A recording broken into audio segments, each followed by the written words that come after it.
মনে রাখবেন, কষ্টের খাতা যার জীবনে খুলে যায়, সফলতার দোয়ার তার জীবনে খুলে যায়। যার জীবনে সে যত কষ্ট পায় সে ততদূর সামনের দিকে এগিয়ে যায়। আপনি বিল গেটসের জীবনী পড়েন, আপনি ইলন মাস্কের জীবনী পড়েন, আপনি শাহরুখ খানের জীবনী পড়েন, দুনিয়াবি যারা সফল তারা, পৃথিবীতে এমন কোনো মানুষ নেই যারা সফল হয়েছে লাথি গুতা খাওয়া ছাড়া। জীবনে যত বাস খাবেন তত সামনে আগাবেন। অতএব কেউ ধোঁকা দিলে হতাশ হওয়ার কিছু নাই। আমি আমার একটা ওয়াজে বলেছিলাম, ধোঁকা একজন সৌভাগ্যবান মানুষ খায়, কারণ ধোঁকার দ্বারাই প্রমাণ হয় একমাত্র আল্লাহ ছাড়া আমার দ্বিতীয় আর কেউ আপন হতে পারে না। তো তুমি যদি কখনো তোমার রক্তের আপন মানুষ দ্বারা প্রতারিত হও, স্মরণ করবা ইউসুফ আলাইহিস সালামের কথা, যিনি তার আপন ভাই দ্বারা প্রতারিত হয়েছিলেন। যদি তুমি দেখো তোমার ফ্যামিলিতে তোমার বাবা মা তোমার বিরুদ্ধে চলে গিয়েছে, স্মরণ করবা ইব্রাহিম আলাইহিস সালামের কথা, যে ইব্রাহিম আলাইহিস সালাম তার বাবার দ্বারা আগুনে নিক্ষিপ্ত হয়েছিলেন।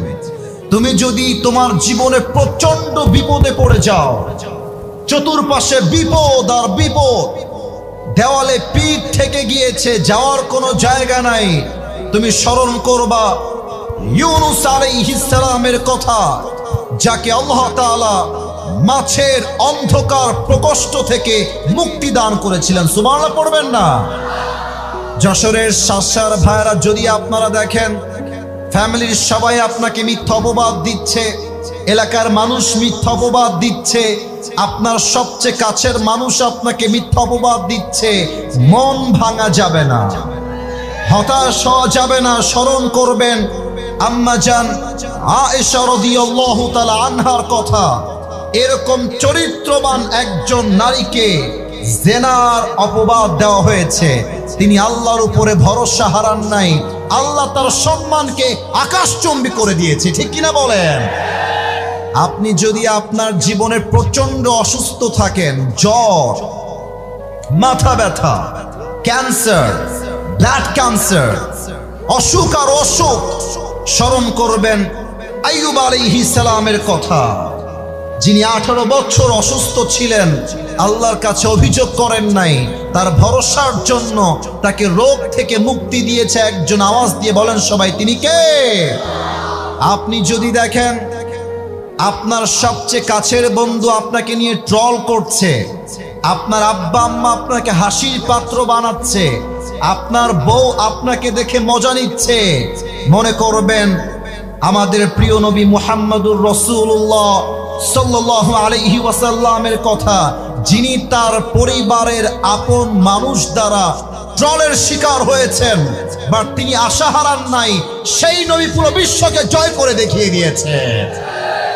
আপনি যদি দেখেন চতুর্পাশের প্রত্যেকটা মানুষ আপনাকে বিপদে ফেলবার জন্য মরিয়া হয়ে গেছে, বিপদে ফেলতে চায়, আপদে ফেলতে চায়, মনে রাখবেন সাইয়্যিদুনা ঈসা আলাইহিস সালামের কথা, যাকে তার কওমের লোকেরা ফাঁসির কাস্টে ঝুলাবার জন্য ষড়যন্ত্র করেছিল, তাকে আসমানে উঠায় নিয়ে রক্ষা করেছিল একজন, তিনি কে? যদি তুমি তোমার জীবনে দেখো একটা মেয়েরে বড্ড ভালোবাসতাম, পালায় গেছে, হারায় গেছে, অন্য জায়গায় বিয়ে হয়ে গেছে, মরে গেছে, চলে গেছে, স্মরণ করবা খাদিজা রাদিয়াল্লাহু তাআলা আনহার কথা, যার প্রথম স্বামীও মারা গেছে, দ্বিতীয় স্বামীও মারা গেছে, উনি হতাশ হয়ে যান নাই, তার ভরসার বিনিময়ে আল্লাহ তাআলা তাকে নবীজির সর্বপ্রথম স্ত্রী হিসেবে কবুল করেছে। সুবহানাল্লাহ। অতএব হতাশ হওয়ার কিছু নাই। وَلَسَوْفَ يُعْطِيكَ رَبُّكَ فَتَرْضَى. Put your trust on your Lord. Indeed and verily your Lord will give you something that will definitely make yourself happy. রবের উপরে ভরসা করো, যা হারিয়ে গিয়েছে তার চাইতে উত্তম কিছু দিবে একজন, তিনি কে? আল্লাহ আমাদের সবাইকে হতাশা মুক্ত জীবন দান করুক। পড়েন সবাই আমিন। 3টা তাকবীর দিবেন। প্রথম তাকবীর দিবেন বিবাহিত ভাইরা, দ্বিতীয় তাকবীর দিবেন সিঙ্গেল ভাইরা। আমি দেখতে চাই কার গায়ের জোর কত বেশি। বিবাহিত ভাইয়েরা, মিডিয়ায় রেকর্ড হচ্ছে, আমাদের সম্মান যেন নষ্ট না হয়ে যায়। বিবাহিত ভাইয়েরা, বিবাহিত ভাইয়েরা একটা কাশি দেন। মাশাআল্লাহ, আওয়াজ ভালো আছে, খারাপ না। আর হ্যাঁ, কেউ যদি উঠে যায় ওয়াজের মাঝখান থেকে, নিজ দায়িত্বে লুঙ্গি টান দিয়ে ধরে বসাই দিবেন। তবে খেয়াল রাখবেন লুঙ্গি যেন খুলে না যায়। বিবাহিত ভাইয়েরা তাকবীর দেন আমার সাথে, নারে তাকবীর। ওরে বাবা রে বাবা, মাশাআল্লাহ, আজকে আমাদের বিবাহিত ভাইদের জোর ভালো আছে। সিঙ্গেলরা কি হেরে যাবে নাকি রে বাবা? তোমরা কি পরাজিত হয়ে যাবা? দেখা যাক সিঙ্গেলরা আজকে কেমন পারে। সিঙ্গেল ভাইরা কাশি দেন। আপনারাই আব্বা জানরা নাম্বার দিবেন, খতিব সাহেব আছে, আমার ভাইরা আছে না, আপনারা নাম্বার দিবেন। আমি আপাতত এই দল থেকে বের হয়ে যাচ্ছি। সিঙ্গেল ভাইরা তোমরা একটা কাশি দাও আবার। দেখা যাক কার গায়ের জোর কত বেশি। সিঙ্গেলরা, বিবাহিত ভাইরা চুপ থাকে, নাহলে হেরে যাবেন কিন্তু। সিঙ্গেল ভাইরা, নারে তাকবীর। বিবাহিত ভাইরা আমাকে মাফ করে দিবেন। ইস রে, ভেবেছিলাম জিতে যাবে রে, সিঙ্গেলরা সব হারাই ফেলছে। যাই হোক, কষ্ট বেশি তো, তাই গায়ে একটু জোর বেশি। যুবক ভাইরা কি বলো? এবার আর কোনো ভাগাভাগি নাই। তাকবীর শেষ হবে, তাফসীর শুরু হবে। তবে এমন জোরে তাকবীর দিবেন যেন যশোরের সার তাকবীরের আওয়াজের ঠেলায় আমি আসিফ ফজুর স্টেজ ভেঙে উল্টে নিচে পড়ে যাই। আচ্ছা, সবাই মিলে একটা কাশি দেন। নারে তাকবীর। আল কোরআনের আলো, আল হাদিসের আলো, কোরআন হাদিস যেখানে, আলেম ওলামা যেখানে, সারসাবাসী যেখানে, আল্লাহ যেন কবুল করে। পড়েন সবাই আমিন। আমার প্রিয় যশোরের ভাইয়েরা, আপনাদের সাউন্ডে প্রমাণ হয়ে গিয়েছে আজকের এই মাহফিলে যশোরের সন্তানরা কাপুরুষের সন্তান নয়, সব বীর পুরুষের সন্তানগুলো আমার। আল্লাহ যেন বীর পুরুষের সন্তানগুলোকে আলী রাদিয়াল্লাহু তাআলা আনহুর মতো কবুল করে নেয়। পড়না আমিন। আসুন মূল আলোচনায় ফিরে যাই। বলেন তো সবাই, আমরা আল্লাহর সবচাইতে কাছের প্রিয় বন্ধু হতে চাই কি চাই না? আমরা কি আল্লাহর সবচাইতে কাছের বান্দা হতে চাই কি চাই না? আজ আলোচনার সেন্ট্রাল থিম বা সাবজেক্ট ম্যাটার হলো how can we get closer to Allah সুবহানাহু ওয়া তাআলা। আমরা রবের সবচাইতে কাছের বান্দা হতে পারি কেমন করে? ইনশাআল্লাহ আজকে আমরা এই বিষয়ে কিছু কথা কোরআন এবং হাদিস থেকে বলার সর্বোচ্চ চেষ্টা করব। আপনারা হয়তো বা নাম শুনেছেন, পাকিস্তানের একজন টপ ফেমাস স্কলার, তার নাম হলো মাওলানা তারিক জামিল। নাম শুনেছেন আপনারা? দেখবেন যে সাদা পায়জামা পরে, সাদা পাঞ্জাবি পরে। এই তোমরা কেন এগুলো করছো কলিজার ভাইরা, কেন করছো? এই বেসটা বাড়ান, মোটা রাখেন বেস। ডানের ভাইরা বসার জায়গা থাকলে বসে যান, নয় ডানে যান, যে কোনো একটা। এদেরকে ডিস্টার্ব করা যাবে না, এরা সব শান্তশিষ্ট হয়ে বসে আছে। মেহেরবানি করে চুপ থাকেন। মাওলানা তারিক জামিল তার ওয়াজের মধ্যে একটা কথা সেই দিন বললেন, যেটা আমার কলিজায় আঘাত লেগেছে। মাওলানা তারিক জামিল একটা কথা উর্দুতে কোট করলেন। আমি উর্দুতে কোট করছি first of all, and secondly আমি এটাকে বাংলায় তর্জমা করে দেওয়ার ট্রাই করব আমার প্রিয় সার ভাই।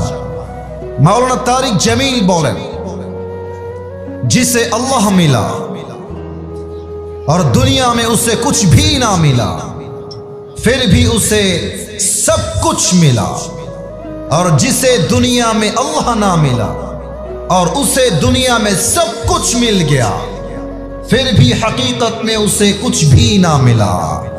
এর মানে হলো যে আল্লাহকে পেল আর দুনিয়ার কিছুই সে পেল না, তবুও সে সব কিছু পেল। আর যে আল্লাহকে পেল না আর দুনিয়ার সব কিছুই সে অর্জন করে ফেললো, তবুও সে আসলে কিছুই অর্জন করতে পারলো না। ঠিক কিনা বলে? আল্লাহ মিলা তো সব কুছ মিলা, আল্লাহ না মিলা তো কুছ ভি না মিলা। দ্য মেইন ডেস্টিনেশন ইজ আল্লাহ সুবহানাহু ওয়া তাআলা। আল্লাহ তাআলাকে যে পেয়েছে সে তার জীবনে সবকিছু অর্জন করতে পেরেছে। এবার আসুন আমরা আল্লাহকে পাওয়ার জন্য 7টা আমল আজকে জানবো। সার ভাইয়েরা আমার 7টা আঙ্গুল দেখবেন সবাই। এবার আমাকে জবাব দেন, আল্লাহকে পাওয়ার জন্য আজ এই মাহফিলে আমরা কয়টা আমল জানবো? আওয়াজটা সার হয় নাই, যশোরের হয় নাই। কয়টা? আরো জোরে, কয়টা? 1 নাম্বার আমল হলো, যেই বান্দা আল্লাহর সবচেয়ে প্রিয় এবং খাঁটি বান্দা হতে চায়, প্রথম শর্ত হলো you have to clean your heart. 1 number শর্ত, আত্মার পরিশুদ্ধি করতে হবে। আত্মা যার ঠিকঠাক তার সব ঠিকঠাক, আত্মা যার নষ্ট তার পুরো দেহটাই নষ্ট, ঠিক কিনা বলে? আচ্ছা, আপনারা দেখবেন যে আগে 5 আগস্টের আগে অনেক নেতা ছিল, উপরে ফিটফাট, ভেতরে পুরোটাই সদরঘাট। এবং অনেক নেতাকে আমি দেখেছি যারা অজু ছাড়া নামাজ পড়তো, আমি নিজের চোখে দেখেছি। আপনারা একটা নাম বলবো, বজলুর রশিদ হুজুরের নাম কি কেউ শুনেছেন? ওনার বাসা উত্তরবঙ্গের বগুড়ায়। উনি একটা মাহফিল করতে গিয়েছেন, হয়তো বা টাঙ্গাইল বা সিরাজগঞ্জে, যে কোনো একটা জেলায় তিনি গিয়েছেন। তো রাত বাজে 12টা, এক নেতা এসেছে মাহফিলে অংশগ্রহণ করবার জন্য অতিথি হিসেবে। তো নেতা সাহেব যখন এসেছে, কিছু চামচা থাকে, নেতার সব সময় থাকে, স্লোগান দিচ্ছে, আমার নেতার আগমন, শুভেচ্ছা স্বাগতম। আমার নেতার চরিত্র ফুলের মতো পবিত্র, নামাজ পড়ে না 1 ওয়াক্ত। তো নেতা সাহেব এসেছেন, এসে হুজুরের ডান দিকে, আমার হুজুর যেমন আমার ডান দিকে বসে আছেন, এখানে বসে গেছেন নেতা সাহেব। এসে বলছে, এই কমিটির লোকেরা, আমাকে এখনই মাইক দেওয়া লাগবে, আমার সময় নাই, আমাকে বাহিরে যাওয়া লাগবে। তো মাইকটা তাকে দিয়েছে। নেতা সাহেব সালাম কালাম কিছু নাই, প্রথমেই শুরু করেছে, আমার ভাইরা, নামাজ নামাজ নামাজ, নামাজ ছাড়া জীবনে কোনো গতি নাই, নামাজই একমাত্র সফলতার মাপকাঠি। এত নামাজ নামাজ বলছে, হুজুর তো তাকে অবাক হয়ে গেছে, আর বলছে, হুজুর यार ये तो जन्नत से भाग के दुनिया में आई है, এত ভালো নেতা তো আমি আজীবনেও দেখি নাই। তো নেতা সাহেব ওয়াজ করে নেমে গেছে নিজ দিয়ে। নেতার একজন চামচা ছিল হুজুরের পেছনে দাঁড়িয়ে দাঁড়িয়ে নেতার প্রোটোকল দিচ্ছিল। তো নেতা সাহেব যখন ডান দিক দিয়ে নেমে গিয়েছে, হুজুর বলছে, আজকে আমার খবর নেওয়াই লাগবে নেতা আসলেই নামাজ পড়ে কিনা। তো যেই চামচা পেছনে ছিল ওর হাত ধরছে, এই বেটা এদিকে আয়। কিরে, তোর নেতা যে পরিমাণ নামাজের কথা কইল, কমপক্ষে তো 70-80 রাকাত তাহাজ্জুদ অবশ্যই পড়ে। কিরে, কি খবর বল নেতা। তো ছেলে বলছে, হুজুর এটা মুখে বলা যাবে না, কানে কানে বলতে হবে। তো হুজুরে কানে কানে ছেলেটা বলছে, হুজুর এটা বগুড়ার ভাষায় বলছি, আপনারা আবার রাগটা কইলেন না। ছেলেটা বলছে, হুজুর কিসের 70 রাকাত তাহাজ্জুদ? এই নেতার সঙ্গে 5 দিন একসঙ্গে আছি, ভোট সামনে, এই শালা 1 ওয়াক্ত নামাজে পড়ে না। তার মানে কি বুঝলেন? নেতার উপরে ফিটফাট, কিন্তু নেতার ভেতর আত্মাটাই নষ্ট। যুবক ভাড়া, ঠিক কিনা বলো? তবে এই আত্মা হলো 3 প্রকার। বলতে হবে সবাইকে, কয় প্রকার? ও সরি, একটা ভুল হয়ে গেছে আমার, একটা সরি, খুবই দুঃখিত। আমি আপনাদের জন্য একটা গিফট নিয়ে আসছি, বলতে ভুলে গেছিলাম, সরি। এটার জন্য আমি আন্তরিকভাবে দুঃখিত, পরিবেশ সামলাতে গিয়ে ভুলে গেছি। আমি আমার নিজের একটা টুপি নিয়ে আসছি গিফট দেওয়ার জন্য, নিবেন আপনারা? যুবকরা আমার টুপি বড্ড ভালোবাসে। কেন ভালোবাসে এটা তাদের ব্যক্তিগত ব্যাপার। তবে যাওয়ার সময় অনেকে টুপি চায় আমার কাছে, হুজুর টুপি দেন। তো এই টুপিটা আজকে যে কোনো একজনকে হাদিয়া দিব। শর্ত একটা, জাস্ট একটাই শর্ত, একটা শর্ত মানলেই টুপি তোমার হয়ে যাবে। শর্ত একটা, সময় আমি যে 7টা আমল কোরআন থেকে হাদিস থেকে রেফারেন্স ভিত্তিক বলবো, তুমি চাইলে মোবাইল ফোনে নোট করতে পারো, অথবা তুমি চাইলে কাগজে কলমেও লিখতে পারো, অথবা তুমি চাইলে ব্রেইন দিয়ে মুখস্থ করতে পারো। আমি শেষে গিয়ে বলবো 7টা আমল কে বলতে পারবে, দাঁড়িয়ে যাবা, বলে দিবা, এই টুপি আমি আসিফ হুজুর তোমাকে পড়ায় দিব। আর একটা কথা, এটা কিন্তু কোনো নর্মাল দোকানের টুপি না, না এটা ভাব নিচ্ছি না, অহংকার না, এটা আমি নিজে আমার নিজের জন্য অর্ডার দিয়ে পাকিস্তানের কোম্পানি থেকে নিজে নিয়ে আসছি, পাকিস্তান থেকে অর্ডার দিয়ে। দাম অনেক বেশি, দাম বলা উদ্দেশ্য নয়, হাদিয়া দাম কম হোক কিংবা বেশি হোক, হাদিয়ার মান অলওয়েজ হায়ার লেভেলে, ঠিক আছে কিনা বলো? তো এই টুপিটা যে কোনো একজনকে দিব। 7টা আমলের কথা শুরু হয়েছে, কেউ যেন ডান বাম না হয়, সবাই তাকবীর দেন, নারে তাকবীর। এই আত্মা হলো মোট 3 প্রকার। 1 নাম্বার হলো সুস্থ আত্মা, 2 নাম্বার অসুস্থ আত্মা, 3 নাম্বার হলো মৃত আত্মা। সুস্থ আত্মা কাকে বলে? সারসার ভাইরা দিল দিয়ে শুনবেন। যেই মনে অহংকার নাই, হিংসা নাই, বিদ্বেষ নাই, এটা হলো সুস্থ আত্মা। অসুস্থ আত্মা কাকে বলে? বোঝার জন্য একটা এক্সাম্পল দিব, উদাহরণ দিব, মন দিয়ে শোনেন। আমরা যেই সালে আছি এটা হচ্ছে 2025 সাল। মুরব্বীরা আমার কথা খুব ভালো বুঝবেন, আমার মায়েরা কথাটা ভালো বুঝবেন যুবকদের চাইতে। এই পয়েন্টটা 1925 সাল যখন ছিল, আগের 50 বছর 100 বছর আগের কথা। এখন তো যশোর এত উন্নত, মেডিকেল, হসপিটাল, ক্লিনিক, কোনো অভাব নাই। 100 বছর আগে কি এরকম ক্লিনিক, মেডিকেল, হসপিটাল ছিল যশোরের ভাইরা? ছিল না। তখন ছিল কি? কবিরাজ, ওঝা বা আমরা বলি হাকিম, এটাই ছিল তৎকালীন সময়। এই যে কানটুপিওয়ালা, এই ছেলে কই যাও? তো কি করতে আসছো মাহফিলে বেটা? এই যশোরের ছেলে আমরা, ভালোবাসতেও যাই, ধমক দিতেও আমরা জানি, ঠিক কিনা বলে?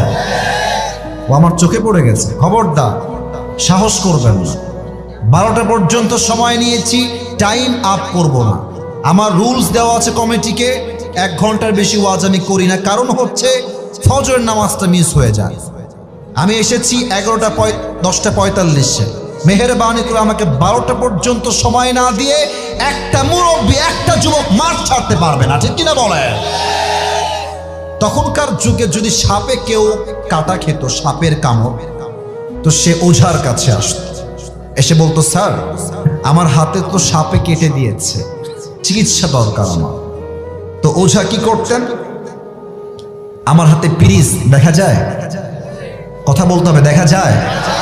ওঝা একটা ফ্রিজ নিয়ে আসতেন, ফ্রিজের একদিকে মরিচ রাখতেন, মরিচ বাটা, আর একদিকে লবণ বাটা রাখতেন। বলতেন, এই যুবক এদিকে আসো, তোমার জিহ্বাটা বের করো। যুবকটা জিহ্বা বের করতো, ওঝা এখান থেকে মরিচটা নিয়ে তার জিহ্বায় দিত, আর বলতো, এই সাপে কাটা যুবক, তোমার মরিচের ঝাল কেমন লাগে বলো। তো যুবকটা যদি বলতো যে স্যার আমার কাছে তো মরিচের স্বাদটা কেমন যেন পাইনসা পাইনসা লাগে, ঝাল লাগে না, তখন ওঝা সাহেব বুঝে ফেলতেন যে এটা কোনো ধরা সাপ নয়, এটা কোনো বিষহীন সাপ নয়, বরং বিষাক্ত সাপের ছোবল লেগেছে, ঠিক কিনা বলেন? ওঝা বুঝতেন কেমন করে? কারণ সাপে কামড় দিলে মানুষের দেহের সর্বপ্রথম ক্ষতি হয়, জিহ্বার স্বাদ মরে যায়। কোনটা লবণ, কোনটা মরিচ, কোনটা ঝাল, কোনটা মিষ্টি, তখন মানুষ আর টের পায় না। আল্লাহর হাবিব বলেছেন, মানুষের জীবনে সাপের চাইতে বিষাক্ত জিনিস হলো শয়তান। সাপের কামড় খেলে মানুষের যেমন জিহ্বার স্বাদ নষ্ট হয়ে যায়, শয়তানের ওয়াসওয়াসায় পড়লে মানুষের ঈমানের স্বাদ নষ্ট হয়ে যায়। তখন বোরকা পড়তেও ভাল লাগে, পার্কে গিয়ে প্রেম করতেও ভাল লাগে, তখন মুরব্বী আব্বাজানদের দাড়ি রাখতেও ভাল লাগে, মসজিদের সভাপতি হইতেও ভাল লাগে, আবার সুদের টাকা খাইতেও ভাল লাগে। অসুস্থ দিন, ভালো কোনটা খারাপ কোনটা আর টের পায় না, ঈমানের স্বাদ নষ্ট হয়ে যায়। 2 নাম্বার অসুস্থ আত্মা। 3 নাম্বার আরো বড় মারাত্মক। আমি তো বলি যে যদি আপনি আমার পুরো ওয়াজটাকে ভাগ করেন পার্সেন্ট দিয়ে, এখন যেইটা বলবো এটা পুরো ওয়াজের 50% পুরো ওয়াজের। 3 নাম্বার হলো মৃত আত্মা। মৃত আত্মা কারা? আল্লাহ বলছেন কোরআনে, আমার ভুল বলার কোনো অপশন নাই। আল্লাহ বলছেন মৃত আত্মা যাদের আত্মা, আল্লাহ বলছেন উলাইকা কাল আনআম বাল হুম আযাল, এরা হচ্ছে চতুষ্পদ জন্তুর মতো। আল্লাহ এটাই বলে ক্ষান্ত হন নাই, আল্লাহ বলছেন বাল হুম আযাল, এই মৃত আত্মার মানুষগুলো কুকুরের চাইতে নিকৃষ্ট। এই কলিজার ভাইরা, আচ্ছা বলেন তো পৃথিবীতে সৃষ্টির সেরা জীব কারা? মাশাআল্লাহ, রাইট আনসার। বলেন সবাই কারা? মানুষ। আমি যখন এখানে আলেম ওলামা আছেন, খতিব সাহেব আছেন, এটা আমি বলতে লজ্জা পাচ্ছি না, আমি যখন এই আয়াতের তর্জমা পড়ি, আমি তাফসীরের কিছুই বুঝে আসে নাই, আমার ক্লাসেও বুঝে আসে নাই, পরবর্তী সময়ে আমার জিনিসটা বুঝে আসে নাই যে আসলে মানুষ কুকুরের চাইতে খারাপ কেমনে হইল। এটা তো আশরাফুল মাখলুকাত। একদিন ঢাকার কুমিল্লায় প্রোগ্রাম ছিল, ঢাকার গাজীপুর হয়ে আমি কুমিল্লায় যাচ্ছিলাম, ঢাকা পার হবো আর কি, গাজীপুরে আমি ছিলাম। তো মোবাইলটা খুলে ইউটিউবে গেলাম যে একটু ওয়াজ শুনি, টাইমের মূল্যায়ন করার চেষ্টা করি। তো ঢুকেই দেখছি প্রথমেই ময়মনসিংহে আল্লামা দেলোয়ার হোসেন সাইদি হুজুরের ওয়াজ, একটা ক্যাপশন সহ আমার সামনে একটা ওয়াজ আসছে। আমি অন করলাম, অন করেই দেখলাম যে হুজুর সেই দিন এই আয়াতের ব্যাখ্যা করছে যে মানুষ কুকুরের চাইতে খারাপ কেন। আমি শুনে এত সুন্দর ব্যাখ্যা উনি দিয়েছেন, আমার পুরো আয়াতের ব্যাখ্যা স্পষ্ট হয়ে গেছে। আচ্ছা দেখেন, এখন মনে করেন যে রাত বাজে 11:40, 12টার পর যখন মাহফিল থেকে বাসায় যাবেন, এই রাস্তায় কিছু রাতের বেলা 1টার সময় 2টার সময় কুকুর থাকে না যশোরের ভাইরা? একা গেলে বুঝবেন যে বাস কারে কয়, হ্যাঁ 10 জন গেলে বুঝে আসবেন। এই বাসটা আমি আমার জীবনে বহুবার খেয়েছি, তো তাই এটা আমি জানি। সেদিন আমার মাহফিল ছিল উত্তরবঙ্গের নওগাঁ জেলায়, নাম তো শুনেছেন তাই না, নওগাঁ। তো মাহফিল করে বাসায় আসলাম, তো ড্রাইভার সাহেব বলছে হুজুর আজকে খুব ক্লান্ত হয়ে গেছি, আপনাকে আর আগায় দিব না, আমি চলে গেলাম, আপনি বাসায় উঠে যান ফ্ল্যাটে। মানে কপাল খারাপ হইলে যা হয়, তা আমার দারোয়ান সেই দিন সেই মরার ঘুম দিয়েছে। আমি ড্রাইভার সাহেবকে বিদায় দিয়েছি, টাটা বাই বাই আল্লাহ হাফেজ, এদিকে দারোয়ান আর ঘুম থেকেই উঠে না। দারোয়ান সাহেব ওঠে, হ্যাঁ দুনিয়াতেই নাই। আমি যখন চিল্লাইতেছি, আমার চিল্লানির সুরে কয়েকজন আল্লাহর সৃষ্টি আমার কাছে এসেছে। আমি যখন পেছনের দিকে তাকিয়েছি, দেখছি মাশাআল্লাহ নুরানি চেহারা আমার দিকে তাকিয়ে আছে 5টা কুত্তা।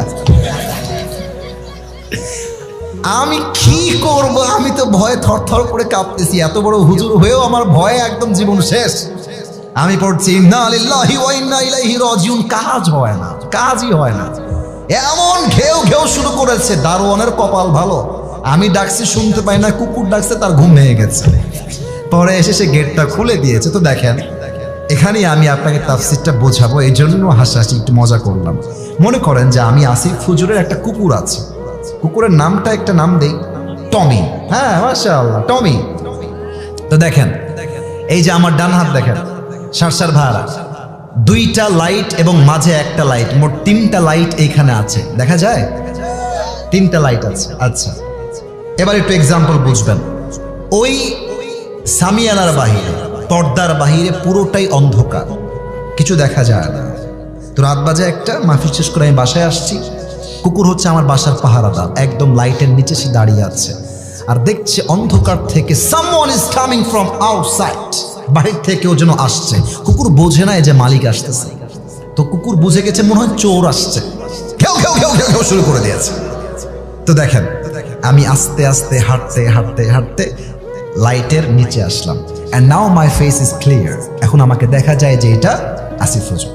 দেখবেন কুকুরের মালিক যখন কুকুরের সামনে চলে আসে, কুকুর যখন মালিককে চিনতে পারে মালিক আসছে, দেখবেন কুকুর আর ঘেউ ঘেউ করে না, তখন সোজা মাথা নিচু করে মালিকের পায়ের সামনে ঝুঁকে যায়, আর কুকুর তার ভাষায় বলে I am extremely sorry sir, আমি আসলে প্রথমে আপনাকে চিনতে পারি নাই, আপনি আমাকে মাফ করে দিবেন স্যার, চিনলে আমি ঘেউ ঘেউ করতাম না। আল্লাহ বলছে বান্দা, একটা কুকুর যার কোনো কমন সেন্স নাই, যার কোনো বুদ্ধি নাই, জ্ঞান নাই, তাকে তার মালিক জাস্ট একটা রুটি বা পাউরুটি দিয়েছে, অথবা এক গ্লাস পানি দিয়েছে, একটা কলা দিয়েছে। একটা রুটি খেয়ে কুকুর তার মালিককে চিনতে এক বিন্দু পরিমাণ ভুল করে নাই। আর আমি আল্লাহ রাব্বুল আলামিন মানুষকে চোখ দিলাম, নাক দিলাম, কান দিলাম, ঠোঁট দিলাম, জীবন দিলাম, রূহ দিলাম, খাওয়ার দিলাম, বাড়ি দিলাম, গাড়ি দিলাম, নারী দিলাম, বউ দিলাম, বাচ্চা দিলাম, মা দিলাম, বাপ দিলাম, সব দিলাম। এই নিমক হারাম মানুষগুলো সবাইকে চিনলো, বাট যে মালিক তাকে এত কিছু দিল সে মালিককে সে চিনল না, সে কুকুরের চাইতে নিকৃষ্ট হয়ে গেল। উলাইকা কাল আনআম বাল হুম আদাল, এই মানুষগুলো কুকুরের চাইতে খারাপ। আল্লাহ যেন আমাদের সবাইকে ভালো মানুষ হওয়ার তৌফিক দান করে পড়ুন আমিন। ওই যুবকদেরকে দেখবেন যে মাঝে মাঝে বলবেন যে চল আজকে আসরের নামাজটা জামাতে পড়ে আসি, বলবে যে হুজুর আমার প্যান্ট খারাপ, প্যান্ট খারাপ। আছে আছে আছে আছে আছে, অনেক যুবক আছে প্যান্ট খারাপ। আসলে প্যান্ট খারাপ না, চরিত্র খারাপ, ঠিক কিনা বলে? কিন্তু এই তাফসির করতে গিয়ে যে আমার একটা গল্প মনে পড়ে গেল, বলা যাবে না মনে হয় না? না থাক, বাদ দেন, রাত হয়ে না না রাত হয়ে গেছিল, বলা যাবে না মনে হয়। এক সাপে আর ব্যাঙে ছিল খুব বন্ধুত্ব। আমাকে বলতে হবে সাপ আর, হ্যাঁ জোরে কও, সাপ আর। তো একদিন ব্যাঙ সাপকে ডাক দিয়ে বলতেছে, বন্ধু তুমি দেখতে বড্ড সুন্দর বন্ধু, তোমার যে চেহারা বন্ধু জাস্ট ওয়াও, এরকম চেহারা আমি জীবনেও দেখি নাই বন্ধু। তো সাপ তো পাম্পটি খেয়ে ফুলে গেছে, বলছে বন্ধু আরো বলো আরো বলো। তো ব্যাঙ বলছে বন্ধু তুমি যখন এমনি ফস করো বন্ধু, দেখতে কঠিন লাগে বন্ধু, তুমি আসলেই সুন্দর বন্ধু। এবার সাপ তো পাম্পটি খেয়ে ফুলে গেছে। একটু পর ব্যাঙ ডাক দিয়ে বলছে বন্ধু তোমার চেহারাও সুন্দর, গায়ের রং সুন্দর, তোমার ফসফস করা দেখতেও আমার সুন্দর লাগে, বাট বন্ধু তোমার একখান জিনিস আমার মোটেও ভালো থাকে না। বন্ধু কি কও দি, কি বিষয় ভালো লাগে না? তো বলছে যে বন্ধু তুমি যখন রাস্তা দিয়ে হাঁটো এই সোজা হয়ে হাঁটো না, কেমন ত্রিং বিরিং করে হাঁটো। তো বন্ধু এই ত্রিং বিরিংটা আমার পছন্দ হয় না, তুমি কি সোজা হয়ে হাঁটতে পারো না বন্ধু? সাপ বলছে বেয়ালো, এত বড় সাহস, তুই আমার ভুল ধরিস, আজকে তোর একদিন কি আমার একদিন। সাপ এমনি ফস করে উঠছে। ব্যাঙ বলছে বন্ধু তুমি তো লোক সুবিধার না, তোমার এতগুলো প্রশংসা করলাম তোমার গায়ে ঠেকলো না, তোমার একখান বদনাম করলাম তোমার গায়ে লেগে গেল বন্ধু, তুমি তো লোক সুবিধার না। ব্যাঙ রাগ করে দিয়েছে, একলা পড়ছে পুকুরের ভেতরে। এখন পাশে ছিল এক রাখাল। রাখাল বলছে ফস ফস করে উঠলো কিডারে, মানে কিডা? দৌড় দিয়ে আসছে রাখাল মামা, এসে দেখছে মাশাআল্লাহ সাপ মামা এভাবে ফস করে ফেনা তুলে আছে। রাখালের হাতে ছিল বিশাল লম্বা একটা লাঠি। রাখাল বলছে দেরি না করে বিসমিল্লাহ বলে শুরু করা যাক। এবার রাখাল মাশাআল্লাহ সাপ মামাকে ধরে পিটা, সেই পিটা 5 মিনিট পিটায় সাপরে একদম সোজা করে ফেলছে, একদম সোজা। এখন সাপ সোজা হওয়ার পর আর কোনো কথা কয় না। এখন ব্যাঙ যে সে পুকুরে পড়ছিল, ব্যাঙ কয় কিরে আমার বন্ধু গেল কোহানে, বন্ধু কথা কয় না কিসের জন্য, বন্ধু গেল কোহানে আমার। এখন ব্যাঙ লাফ দিয়ে উঠে আসছে, এসেই দেখছে বন্ধু আর ত্রিং বিরিং নাই, বন্ধু সোজা হয়ে গেছে। কিরে ব্যাঙ বলছে কিরে বন্ধু সোজা হলো কেমন বেলা?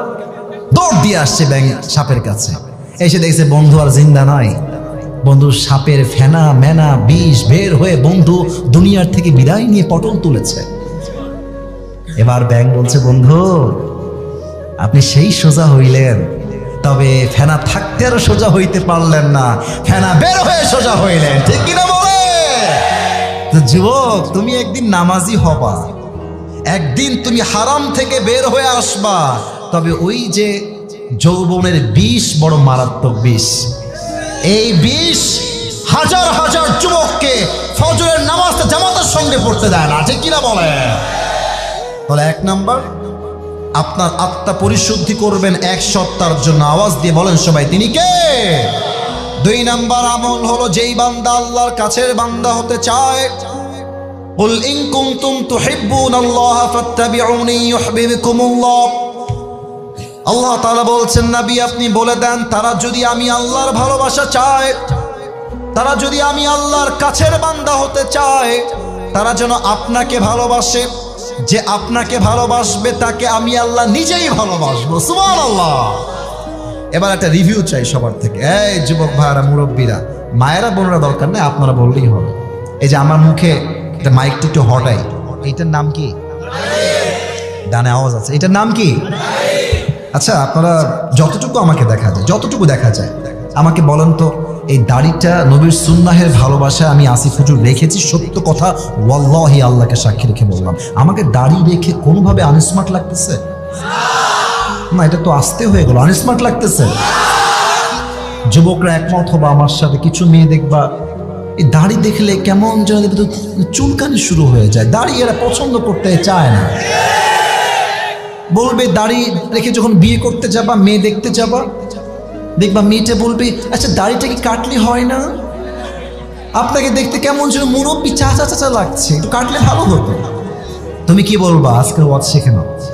বলবা, আমি আমার নবীর ভালোবাসায় দাড়ি রেখেছি, যেই মেয়ে আমাকে দাড়ির জন্য বিয়ে করতে চায় না, সে আমার বউ হওয়ার যোগ্যতাই রাখে না।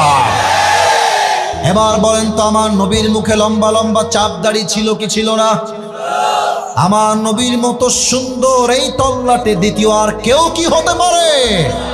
চাঁদের চেয়ে সুন্দর তুমি, নবী আমার কমলিহিওয়ালা, দো জাহানের বাদশাহ তুমি, প্যারা নবী সাল্লে আলা, দো জাহানের বাদশাহ তুমি, প্যারা নবী সাল্লে আলা, চাঁদের চেয়ে সুন্দর তুমি, নবী আমার কমলিহিওয়ালা। সুবহানাল্লাহ। সবাই তো মেয়েদের তো দাড়িওয়ালা পছন্দ হয় না, দেখবা গাঞ্জাখোর খুব পছন্দ হয় অনেক মেয়ে। না, যশোর এরকম মেয়ে নাই, নাই নাই নাই, যশোর এরকম মেয়ে আরে নাই রে ভাই। আল্লাহ থাকলে হেদায়েত দান করে, পড়েন সবাই আমিন। যারা গাঞ্জাখোর পছন্দ করে এরা সেই লেভেলের বাস খায়, কারণ গাঞ্জাখোর তো নিজের জীবনের মূল্য নিজেই বুঝে না, ও তার বইয়ের মূল্য বুঝবে কেমন করে? আমি আমার বন্ধুদেরকে বলবো, টাকার চিন্তা বাদ দিয়ে দেন, গাঞ্জাখোরকে পছন্দ করা বাদ দিয়ে দেন। বিয়ের জন্য একমাত্র নবীর আদর্শবান যুবককে আপনার বিয়ে করতে হবে। যুবক ভাই, আল্লাহ মেয়েদেরকে বোঝার তৌফিক দান করুক, পড়েন সবাই আমিন। দুইটা আমল হলো, আর পাঁচটা আমল আছে। রাত বাজে 11:52, আর পাঁচটা আমল বলা যায় নাকি যায় না? 3-4 জন লোক আমার বলার পরেও উঠে গেছে, এটা আমি স্বচক্ষে দেখেও চুপ ছিলাম। কারণ হলো, সবাই কিন্তু আসলে ওয়াজ শুনতে মাহফিলে আসে না। কেউ কেউ আসে বক্তার চেহারা দেখার জন্য, মাহফিলে ভাজা খাওয়ার জন্য, তাই না যুবক ভাইরা? বাট এখন যারা এসেছে 1 ঘন্টা ধরে বসে আছে, এরা আসিফ হুজুরের চেহারা দেখার জন্য আসে নাই, একমাত্র আল্লাহর জন্য তারা মাহফিলে অংশগ্রহণ করেছে। 3 নাম্বার আমল হলো নামাজ। নামাজ নাই যার, ইমান নাই তার, নামাজ নাই যার, আল্লাহর বন্ধু হবে না তার। আপনারা সবাই আজহারি হুজুরের নানা শ্বশুর নাম হচ্ছে গোলাম সরওয়ার সাইদি হুজুর, নাম শুনেছেন? আমার চাইতে আরো সুন্দর চেহারা ওনার, 50 বছর প্লাস তার বয়স। উনি একটা কথা প্রায় বলতেন, নামাজ নাই যার, ইমান নাই তার। নামাজ নাই যার, মুসলমান হিসেবে পরিচয় দেওয়ার কোন যোগ্যতার নাই যশোরের ভাড়া আমার, ঠিক কিনা বলে? এবার একটা প্রশ্ন করব, উত্তর দেন। এই একদম চুপচাপ, এদিকে বলেন তো, ইসলামের দ্বিতীয় খলিফা কি নাম ছিল? হ্যাঁ, ওমর। আবু বকর বললে ভুল হবে, প্রথম খলিফা আবু বকর, দ্বিতীয় খলিফা ওমরে ফারুক রাদিয়াল্লাহু তাআলা আনহু। আমি যতগুলো হাদিস উল্লেখ করব, এটা হচ্ছে আমার সর্বশেষ হাদিস। শেষ ভালো যার, সব ভালো তার। এই হাদিসটা আমার কলিজার থেকে শ্রবণ করবেন। ওমরে ফারুকের কাছে একজন যুবক আসছে, তার নাম হচ্ছে আবু লু'লু আল মাজুসি। সে একজন আগুনের পূজারী। এসে বলছে, ওমর তোমার কাছে একটা অভিযোগ নিয়ে আসছি, আমার অভিযোগটা তোমাকে শুনতে হবে। বলছে, কি অভিযোগ বলো আমাকে। তো যুবকটা বলছে, ওমর আমার যে মালিক আছে সে প্রত্যেক দিন আমার কাছে 6 দিরহাম চার্জ করে। বলেন সবাই আমার হাতের দিকে তাকিয়ে, কয় দিরহাম? তো আপনি এটা কমায় দেন, 2 দিরহাম করে দেন, আমি এত দিরহাম দিতে পারবো না, কমায় দেন। তো ওমরে ফারুক বলছে ঠিক আছে কমায় দিব, তবে আমাকে জানতে হবে যে তুমি কি ব্যবসা করো, তোমার জবের উৎস কোথায়, আয় করো কেমন করে। ওই যুবক ডাক দিয়ে বলছে ইয়া খলিফাতুল মুসলিমিন, আমার ব্যবসার সোর্স হলো খঞ্জর বা চাকু। প্রত্যেকটা আরব সর্দারের জন্য আমি সবসময় চাকু তৈরি করি, বিশাল লম্বা লম্বা খঞ্জর। খঞ্জর কাকে বলে? আমার ডান হাত দেখবেন, look at my right hand. এখানেও চাকু, এখানেও চাকু। মাকবাদাতুহু ফি ওয়াসাতি, হ্যান্ডেলটা হচ্ছে মাঝখানে, এটার নাম হচ্ছে আরবিতে খঞ্জর। বলছে ও মাশাআল্লাহ, তুমি খঞ্জর বানাও? তোমার তো 1 টাকার ব্যবসা নয়, লাখ লাখ টাকার ব্যবসা। এই মিয়া, তোমার তো 6 দিরহাম নয়, তোমার তো 10 দিরহাম চার্জ হওয়ার কথা। এই কথা শুনে কাফেরটা রেগে মেগে ফায়ার। হ্যাঁ, সবাই যেহেতু মুসলমান ঘরের সন্তান, তাই তুমি সবার বেলায় নরম, আর আমি যেহেতু কাফের, তাই তুমি আমার বেলায় গরম, তাই না অমর? এবার দেখেন কাফেরটা কি বলছে। আমরা মাঝে মাঝে হুমকি দেই না, তোকে দেখে নিব রে। ওই কাফেরটা হুমকি দিচ্ছে, অমর তোমাকে আমি দেখে নিব। হুমকি দিয়ে বের হয়ে যাচ্ছে, এদিকে তাকাচ্ছে, বের হয়ে যাচ্ছে। আর অমর ওর দিকে তাকায় আছে, বেটা তুই কারে হুমকি দিস? তাকায় আছে। আমি যাওয়ার সময় বলছে, অমর আমি তোমাকে হত্যা করে ছাড়ব। হুমকি দিয়ে বের হয়ে গেছে। সারা রাত মিলে ওমরে ফারুককে হত্যা করবার জন্যই কাফের বিশাল লম্বা একটা খঞ্জর বানিয়েছে। যশোরের সারসার ভাইয়ারা, হাদিসটা বুঝতে চাইলে আমার দিকে তাকান, আমার পেটের ডান দিকে, যতটুকু দেখা যায় পেটের ডান দিক দেখা। প্রত্যেকটা আরব সর্দারের পেটের এই ডান দিকের এই জায়গাতে একটা খাপ থাকতো, ছুরি রাখার খাপ। শত্রুপক্ষকে অ্যাটাক করবার জন্য অথবা শত্রুপক্ষের অ্যাটাককে ডিফেন্স করার জন্য তারা ছুরি ব্যবহার করত, ডানে থাকতো খাপ। তো ওই যুবকটা বিশাল লম্বা খঞ্জর বানিয়ে খাপটা পেটের ডান দিকে রেখেছে।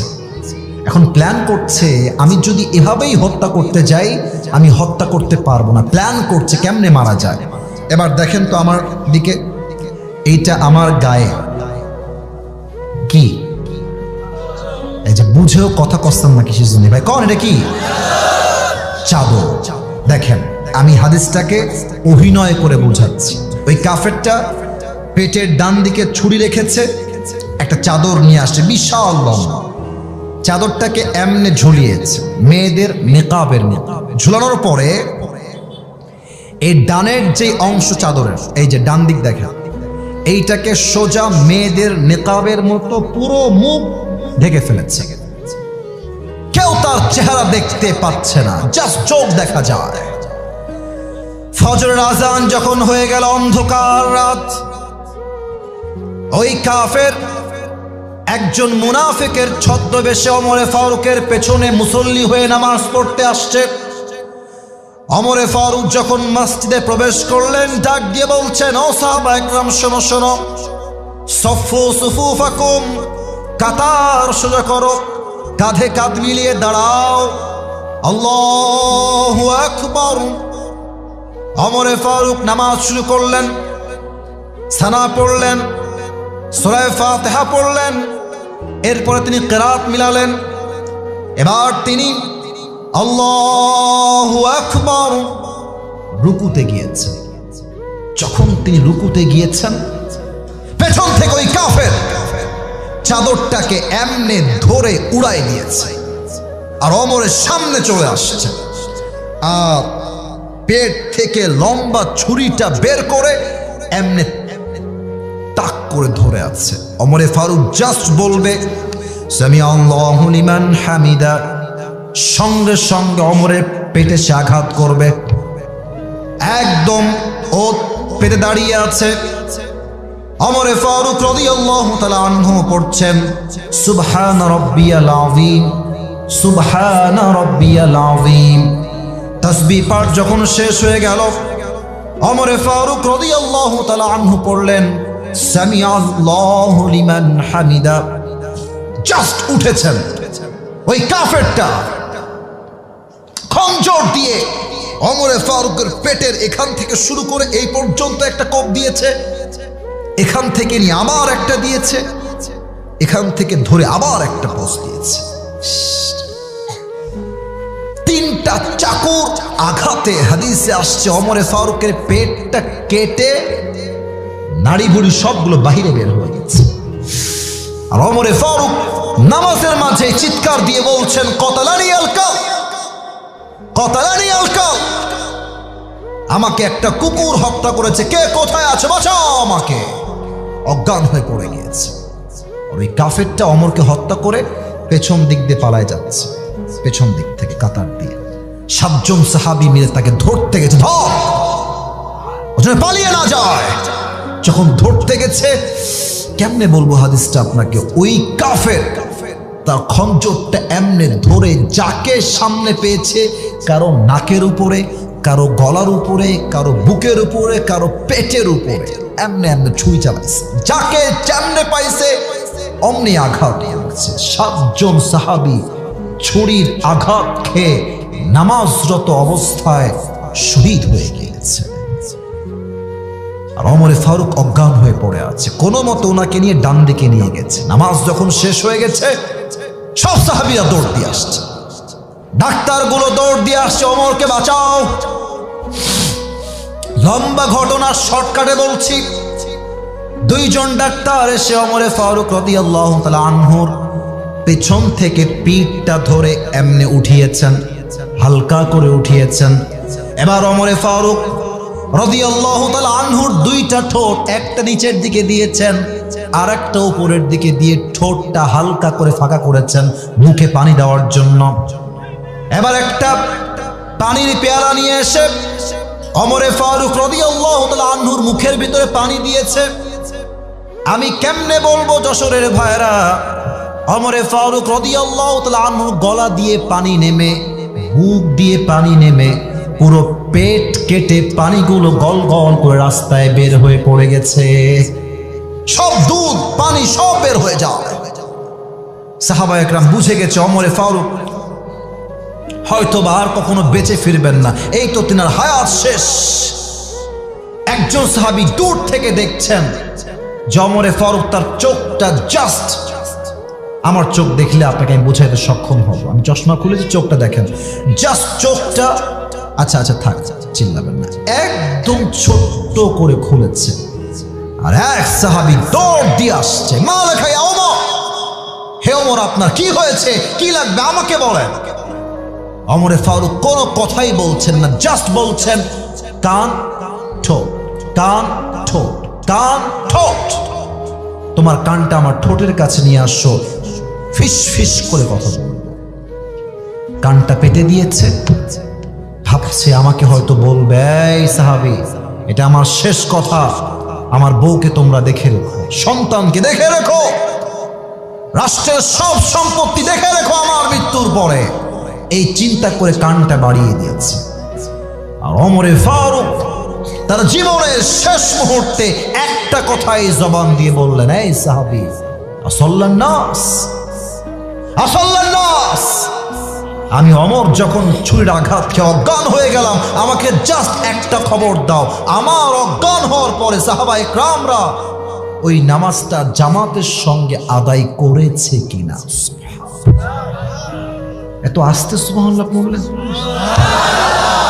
আরে ভাই, একটা মানুষের পেট কেটে গেছে, নাড়ি ভুঁড়ি বের হয়ে গেছে, কোন সাহাবী যাকে আল্লাহর হাবিব দুনিয়াতে জান্নাতের টিকিট দিয়ে দিয়েছে, সেই মানুষটা এই মুহূর্তে এসে নামাজকে ভুলে নাই, নামাজকে ভুলে নাই। আর বলতে লজ্জা লাগে আমার, আসরের আজান হয়ে যায়, যুবকরা মোড়ে মোড়ে দাঁড়িয়ে পাবজি ফ্রি ফায়ার খেলে বেড়ায়, কেউ টিকটক বানিয়ে বেড়ায়, কেউ ক্রিকেট খেলে বেড়ায়, ঠিক না বলে? নামাজ নাই যার, আল্লাহ হবে না তার। এই 3টা ব্যাখ্যা সহকারে বললাম, বাকি 4টা জাস্ট বলে শেষ করে দিচ্ছি। তোমরা মাঝে ডিস্টার্ব করেছো, আমি দেখেও না দেখার ভান করেছি, কারণ আমি ভালোবাসি তো, ধমক দিয়ে চাচ্ছি না, শেষ পর্যন্ত চলে আসছি, আর কোনো কথা বললো না। দেখো তো বাম দিকে তাকায়, কত ভদ্র চুপচাপ বসে আছে, একজন ওঠে না এই পাশ থেকে, যত সব ঝামেলাই ডান পাশে। মেহেরবানি করে তোমাদের পায়ে হাত রেখে বলছি, আর কোনো আওয়াজ করবো না। 4 নাম্বার আমল হচ্ছে, যদি আপনি আল্লাহকে পেতে চান, আব্বা আম্মার দোয়ার প্রয়োজন আছে। আব্বা আম্মার দোয়া আছে যার, আল্লাহ হবে তার। অনেকে বউ পেয়ে আব্বা আম্মাকে আমরা ভুলে যাই, অনেকে গার্লফ্রেন্ড পেয়ে আব্বা আম্মাকে ভুলে যায়। মনে রাখবা, বিপদে পড়লে গার্লফ্রেন্ডকে হারিকেন দিয়েও খুঁজে পাওয়া যাবে না। বিপদে একমাত্র আব্বা ছাড়া, মা ছাড়া কাউকে খুঁজে পাওয়া যায় না। যশোরের ভাড়া, রিদাউর রব্বি ফি রিদাইল ওয়ালিদাইন ওয়া সাখতুর রব্বি ফি সাখতিল ওয়ালিদাইন। আব্বা আম্মা খুশি, আল্লাহ খুশি। আব্বা আম্মা নারাজ, আল্লাহ নারাজ। 4 নাম্বার। 5 নাম্বার, আগে একটা কথা বলতে চাই, ভুল হলে ধরায় দিবেন, ভুল হলে। 5 নাম্বার আমল বলার আগে আমার মনে হয় এই বাম থেকে নিয়ে এই পুরো এই পর্যন্ত আমার হুজুর সহ, আমার ভাইরা সহ, আমরা সবাই, মনে হয় যে আমার ব্যক্তিগত কথা, ভুল হলে ঠিক নয়, ভুলই বলবেন। আমার মনে হয় আমরা সবাই এখানে যারা এসেছি, আমরা সবাই বড় ঘরের সন্তান নয়, আমরা সব মধ্যবিত্ত পরিবারের সন্তান। আমার কোনো একটা ওয়াজে তোমরা হয়তো বা শুনেছ, আমি নট শিওর, আমি একটা ওয়াজে বলেছিলাম যে মধ্যবিত্ত পরিবারের সন্তান মানেই হচ্ছে এক একটা ব্র্যান্ড। আমাদেরকে সাইকেল দিবেন চলবে, বাইক দিবেন চলবে, কার দিবেন চলবে, কিছুই দিবেন না, বলবেন হেঁটে হেঁটে আসো, তাও চলবে। ভাত দিবেন, ডাউল দিবেন চলবে, ভাত দিবেন, ভর্তা দিবেন চলবে, ভাত দিবেন, কিছুই দিবেন না, 1 গ্লাস পানি দিবেন, একটা মরিচ দিবেন, পান্তা ভাত হলেও চলবে। কেন? আমি মধ্যবিত্ত পরিবারের সন্তান। আপনি আমাকে খাট দিবেন, ঘুমায় যাবো, খাট দিবেন না, তাও ঘুমাবো, বালিশ দিবেন, ঘুমাবো, বালিশ দিবেন না, তাও ঘুমাবো, কম্বল দিবেন, ঘুমাবো, কম্বল দিবেন না, তাও ঘুমাবো। কারণ হলো আমি বড়লোক ঘরে ধাপুস ধুপুস খেয়ে বড় হওয়া ব্রয়লার মুরগি নই। আমি যেমন মধ্যবিত্ত পরিবারের সন্তান আরাম করতে পারি, আমি চাইলে হাড় ভাঙ্গা পরিশ্রম করতে পারি। যুবক ভাড়া, ঠিক কিনা বলো? আল্লাহ বলছে, বান্দা, তোমার জীবনে আমাকে পাওয়ার সবচাইতে বড় উপায় হলো ধৈর্য। বলতে হবে সবাইকে, 1 নাম্বার উপায় কি আমাদের জন্য? ধৈর্য। যদিও 5 নাম্বার, তবে আমাদের জীবনে ধৈর্য ছাড়া কোনো গতি নাই। কিয়ামতের দিনে আল্লাহ বলবে, এই আব্দুর রহমান বের হ, এই আব্দুর রহিম বের হ। আল্লাহ, আমরা বের হব কেন? আমরা কি জান্নাত পাবো না? আল্লাহ আল্লাহ বলবে, বাপ বান্দা জান্নাত পাবা, তবে সবাই হিসাব করে জান্নাত পাবে, আর আমি আল্লাহ তোমাদেরকে বিনা হিসাবে জান্নাত দিব না। সুবহানাল্লাহ, যশোরের শাসার সুবহানাল্লাহ হয় না, জোরে বলো সুবহানাল্লাহ। আচ্ছা আল্লাহ, আমরা জান্নাত পাবো বিনা হিসাবে কেন? আল্লাহ বলে, বান্দা, ওই যে তোমাকে আসিফ হুজুর বলেছিল তুমি কেমন আছো, আর তুমি সব কষ্ট ভুলে আমার উপরে সবর ধারণ করে শুকরিয়া তান পড়েছিলা, আলহামদুলিল্লাহ, ইন্নামা ইউফাস সাবিরুনা আজরুহুম বিগাইরি হিসাব। আজকে আমি আল্লাহ ধৈর্যশীল বান্দার জন্য বিনা হিসাবে জান্নাত লিখে দিলাম। সুবহানাল্লাহ। অতএব 5 নাম্বার আমল হলো আল্লাহকে পাওয়ার জন্য অবশ্যই অবশ্যই অবশ্যই ধৈর্যশীল হতে হবে। রাজি আছেন তো সবাই ইনশাআল্লাহ? 6 নাম্বার আমলটা খুবই সহজ। আমরা দুনিয়ামুখী নই, পরকালমুখী হব। এটা আমি মেয়েদেরকে বলতে চাই, যারা বউ আছেন বা আগামীতে বউ হবেন। এখানে অনেক স্বামী এসেছেন, অনেক মুরব্বীরা এসেছেন। মেয়েদের জাস্ট ডিমান্ডের জন্য হাজার হাজার সংসার ভেঙে যায়, তালাক হয়ে যায়, ডিভোর্স হয়ে যায়। ইভেন আমার আফসোস লাগে, প্রবাসী আমার ভাই সারাটা জীবন কষ্ট করে মাথার ঘাম পায়ে ফেলে দেশে টাকা পাঠায়, আর বউটা এমন বেঈমানের বেঈমান, ওই টাকা দিয়ে এমবি ভরে নিজের স্বামীকে মাইনাস করে আর একটা যুবককে বলে আই লাভ ইউ। বলেন সবাই, আছে না নাই? আমি প্রত্যেকটা মেয়েকে বলবো, আমার বোনেরা, আপনাদেরকে আমি শ্রদ্ধার সাথে বলছি, আপনি আপনার স্বামীর সঙ্গে ভিডিও কলে কথা বলবেন। হোয়াটসঅ্যাপ অ্যালাউড না, বুঝে গেছি বিভিন্ন কান্ট্রিতে হোয়াটসঅ্যাপ চলে না, বিধায় আপনি ইমো ইনস্টল দিয়েছেন। আপনার ইমো হবে প্রাইভেট। এই কথা আগে ঠিক না, আগে বলছেন। আপনার ইমো হবে প্রাইভেট।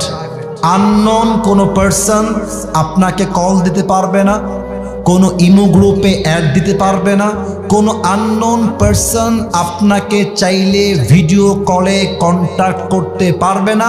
এমন ইমো আপনাকে প্রাইভেসি মেনটেন করতে হবে।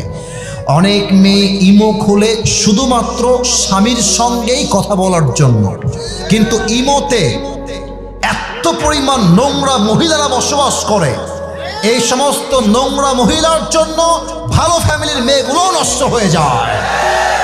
আমি মেয়েদেরকে বলবো, যাদের স্বামী আছে প্রবাসে, আপনার ইমোতে একটাই ফ্রেন্ড থাকবে, একজন অ্যাড থাকবে, and he should be your husband and nobody else। ঠিক কিনা বলে? 2 নাম্বার কথা, যেই মেয়েদের স্বামীরা প্রবাসে আছে, আমি কিন্তু ভদ্রতার সাথে বলছি, আমি কিন্তু বিনয়ের সঙ্গে বলছি, সেই মেয়েরা কখনো বাহিরে যাওয়ার সময় হিজাব ছাড়া, মেকআপ ছাড়া বাহিরে বের হতে পারবেন না। কথা ঠিক আছে কিনা বলুন আপনারা? দেখবেন যে স্বামী থাকে বিদেশে, ছেলে পড়ে স্কুলে, ছেলেকে স্কুলে নিয়ে যাবে মা, সকাল 8টা থেকে মেকআপ শুরু করে, মেকআপ করতে শুরু করে। 2 ঘন্টা মেকআপ করে যখন রাস্তা দিয়ে হেঁটে যায়, হাজার হাজার যুবকের ঈমান এবং চরিত্র দুইটাই নষ্ট হয়ে যায়।